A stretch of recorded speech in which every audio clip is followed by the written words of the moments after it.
ഇന്ന് കുറച്ച് അയില കിട്ടിയിട്ടുണ്ട്. അപ്പം നമുക്ക് ഈ അയില പൊരിച്ച് പുളിയിടാം. അതിൻ്റെ റെസിപ്പി ഞാൻ കാണിച്ചു തരാം. അതിനായിട്ട് അയില നമ്മൾ കഴുകി വരഞ്ഞു വെക്കണം.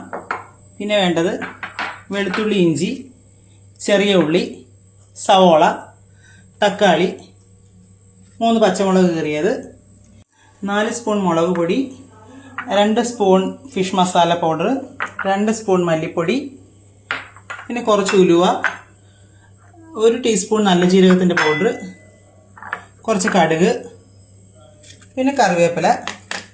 പിന്നെ ഇത് നമ്മൾ പിഴുപുളി ചൂടുവെള്ളത്തിൽ ഇട്ട് പിഴിഞ്ഞ് വെച്ചിരിക്കുന്നതാണ്. ഇതാണ് ഇതിൻ്റെ മെയിൻ സാധനം. ഇനി നമുക്കിത് പൊരിക്കാനായിട്ട് മസാല തേക്കാം. മഞ്ഞൾപ്പൊടി, 1 സ്പൂൺ മുളക് പൊടി, 1/2 സ്പൂൺ ഫിഷ് മസാല, ഇഞ്ചി വെളുത്തുള്ളി പേസ്റ്റ്, പാകത്തിന് ഉപ്പ്, കുറച്ച് വെളിച്ചെണ്ണ. എന്നിട്ട് ഇത് നല്ലപോലെ മാരിനേറ്റ് ചെയ്യുക. ഇനി നമുക്കിത് പൊരിച്ചെടുക്കാം.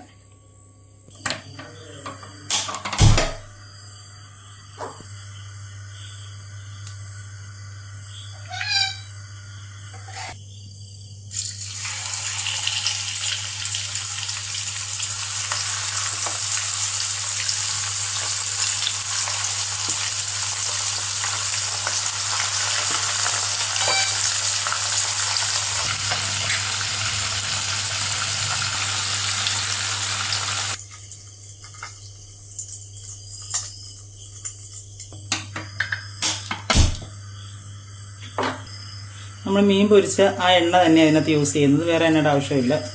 ഇത്ര എണ്ണ ഒഴിക്കുക. ഇതിലേക്ക് കടുക് പൊട്ടിക്കഴിയുമ്പം അല്പം ഉലുവ ഇടുക, അപ്പം കറിവേപ്പില, ഇനി വെളുത്തുള്ളി ഇഞ്ചി അരിഞ്ഞു വെച്ചത്,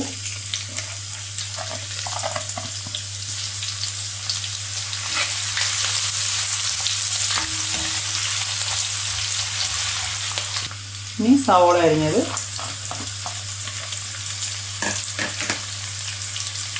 ചുവന്നുള്ളി അരിഞ്ഞത്,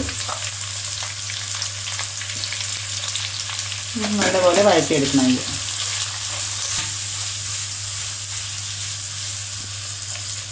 പച്ചമുളക് കൂടി ചേർക്കാം.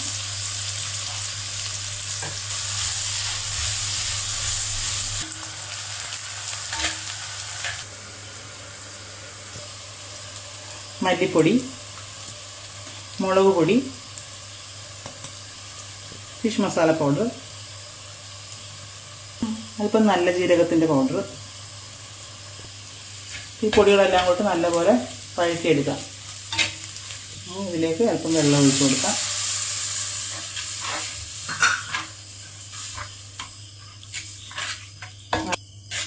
നല്ലപോലെ ഇളക്കി യോജിപ്പിക്കുക. ഇത് കുറുകി വന്നു കഴിയുമ്പോൾ കുറച്ചുകൂടെ വെള്ളം ഒഴിച്ച് കൊടുക്കുക. ഇനി ഇതിലേക്ക് ആവശ്യത്തിന് ഉപ്പിട്ട് കൊടുക്കുക. നമ്മൾ മീൻ ഫ്രൈ ചെയ്യാൻ ഉപ്പ് ചേർത്തിട്ടുണ്ട്, അപ്പോൾ അതുകൊണ്ട് അത് നോക്കിയിട്ട് ചേർക്കണം.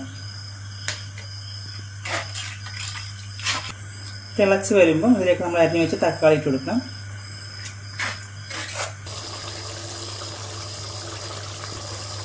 നമുക്ക് പൊരിച്ച് വെച്ചിരിക്കുന്ന മീൻ ഇതിലേക്ക് നിരത്തി വെക്കാം.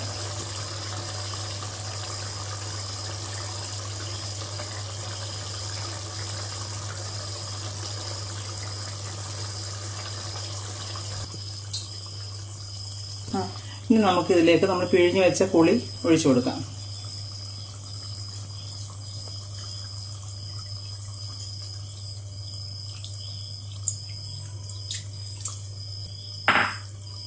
കുറച്ച് കറിവേപ്പില കൂടി വെച്ച് കൊടുക്കാം.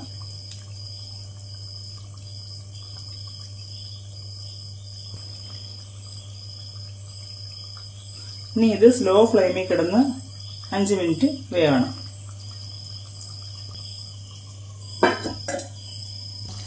ഇപ്പോൾ കറി റെഡി ആയിട്ടുണ്ട്. മുകളിലൊക്കെ എണ്ണ തെളിഞ്ഞ് നല്ല പരുവായിട്ടുണ്ട് കറി.